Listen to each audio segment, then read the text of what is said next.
बिस्मिल्लाहिर्रहमानिर्रहीम। अस्सलाम वालेकुम वरहमतुल्लाह। 7th क्लास हम बाब सोम का सबक नंबर 3 ग़ज़वे तबूक पढ़ रहे हैं। इसके लेक्चर नंबर 1 में हमने पस मंज़र पढ़ा और जहाद की तैयारी पढ़ी कि किस तरह से जहाद की तैयारी की गई और किस तरह से सहाबा कराम ने अपना माल अल्लाह ताला की राह में पेश किया। अब हमारा जो है लेक्चर नंबर 2 है इस चैप्टर का और पेज नंबर हमारे पास 37 है।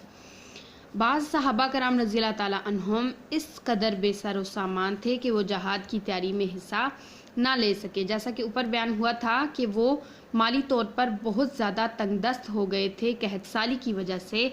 तो कुछ सहाबा कराम रज़ियल्लाहु ताला अन्हुम जो थे वो बिल्कुल बेसर सामान थे, इतने बेसर सामान थे कि वो जहाद की तैयारी में हिस्सा ना ले सके।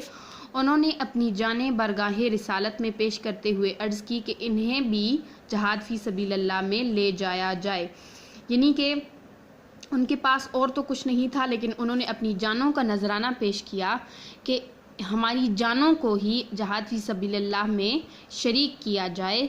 आप सल्लल्लाहु अलैहि वसल्लम ने सवारियों की कमी की वजह से साथ ना जा सकने की हसरत में इनकी आंखों से आंसू निकल पड़े और अल्लाह ताला का कुरान मजीद में इस बात को किस तरह से बयान करना है, यानी कि किस तरह से अल्लाह ताला ने इस बात को बयान किया है कि वअयुनुहुम तफीदु मिनद्दमइ हज़नन अल्ला यजिदु मा युनफिकून। तर्जुमा के उस गम से कि उनके पास खर्च मौजूद ना था, उनकी आंखों से आंसू बह रहे थे।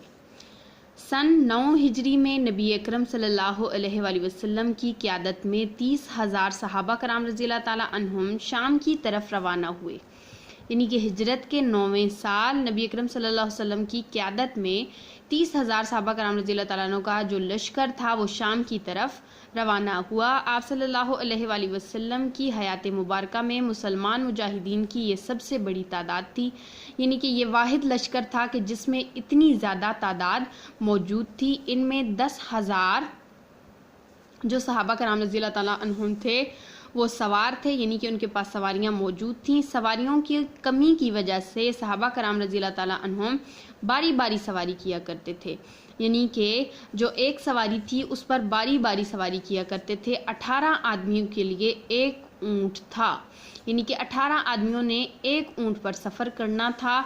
अक्सर सहाबा कराम रज़ियल्लाहु ताला अन्हुम ने ये तवील सफ़र पैदल ही तय किया, यानी कि सवारी की बहुत ज़्यादा कमी थी। तो इस वजह से कुछ सहाबा कराम रज़ियल्लाहु ताला अन्हुम ने ये इतना लंबा सफ़र पैदल ही जो है वो तय कर लिया।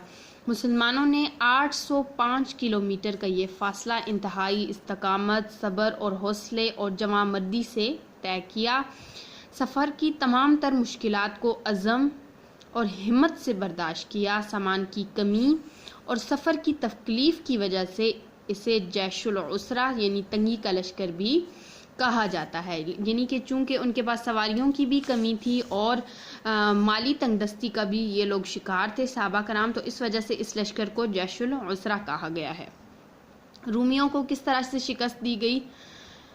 मुसलमानों की जुर्रतमंदाना पेशकदमी के नतीजे में रूमी फ़ौज इस्लामी लश्कर के मुकाबला करने की हिम्मत ही ना कर सकी। इसलिए इस ग़ज़वे में मुसलमानों को बग़ैर लड़ाई के फ़तह हासिल हो गई, यानी कि जिस तरह मुसलमान जुर्रतमंदी से पेशकदमी कर रहे थे, आगे बढ़ रहे थे, उस तरह जब मुसलमानों को इस तरह जब आगे बढ़ते हुए देखा रूमी फ़ौज ने, तो रूमी फ़ौज इस्लामी लश्कर का मुकाबला करने की हिम्मत ही ना कर सकी और बग़ैर लड़े ही मुसलमानों को फ़तह नसीब हुई। नबी अकरम सल्लल्लाहु अलैहि वसल्लम ने तमाम सहाबा कराम रज़ियल्लाहु ताला अन्हुम के हमरा 20 दिन तक तबूक के मकाम पर क़याम किया, यानी कि वहाँ ठहरे और फिर वापस मदीना मुनव्वरा तशरीफ़ ले आए। जब इस्लामी फ़ौज की मदीना मुनव्वरा में वापसी की खबर पहुँची तो औरतों, बच्चों और बच्चियों ने आप सल्लल्लाहु अलैहि वसल्लम का इस तरह वालहाना इस्तकबाल किया कि जिस तरह हिजरत मदीना के मौके पर किया गया था।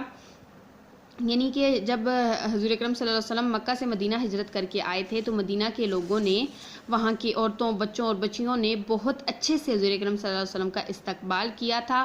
تو جب غزوہ تبوک کے موقع پر 20 دن تبوک میں قیام کرنے کے بعد جب حضور اکرم صلی اللہ علیہ وسلم واپس لوٹے تو اسی طرح جیسے ہجرت مدینہ کے وقت حضور اکرم صلی اللہ علیہ وسلم کا استقبال کیا گیا تھا، اسی طرح غزوہ تبوک کے موقع پر بھی حضور اکرم صلی اللہ علیہ وسلم کا استقبال کیا گیا۔ اس سے آگے اس کے جو نتائج تھے ہم انشاءاللہ لیکچر نمبر 3 میں پڑھیں گے۔